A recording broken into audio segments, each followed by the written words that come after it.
சனி என்றாலே பயம். ஏழரை சனி, அஷ்டம சனி, வாழ்க்கை நாசமாகி விடுமோ என்ற அச்சம்.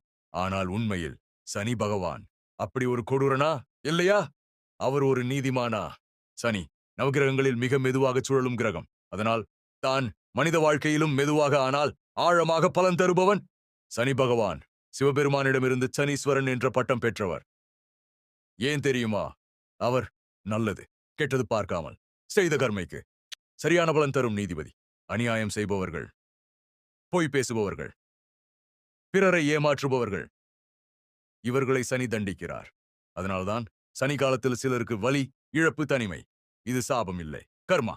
ஆனால் நேர்மையாக உழைப்பவர்கள், பொறுமையுடன் கஷ்டம் சகிப்பவர்கள், இவர்களுக்கு சனி வாழ்க்கையின் உச்சத்தை காட்டுவார். தாமதமாக வந்தாலும் சனி தரும் வெற்றி நிலையானது. சனி பகவானை பயப்பட வேண்டாம். தவறுகளை திருத்திக் கொள்ளுங்கள். அவர் உங்களை அழிக்க வரவில்லை, உங்களை சரியான பாதையில் நடத்த வருகிறார். நினைவில் வைத்துக் கொள்ளுங்கள். சனி தண்டிப்பவன் அல்ல, நீதியாளர். நீ தனியாக இல்லை.